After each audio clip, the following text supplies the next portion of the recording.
అమ్మని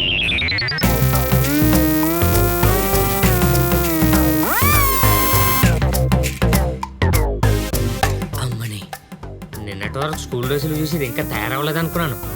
అబ్బబ్బబ్బబ్బా కళ్ళ ముందు వచ్చేసింది. దీన్ని సెట్ చేసుకుంటే జాగ్రత్తగా ఈ పెళ్లి చూపులు కూడా ఉండదు.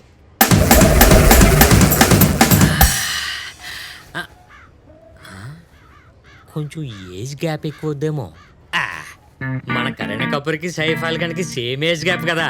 అయినా ప్రేమకి ఏజ్ గ్యాప్ ఏంటి?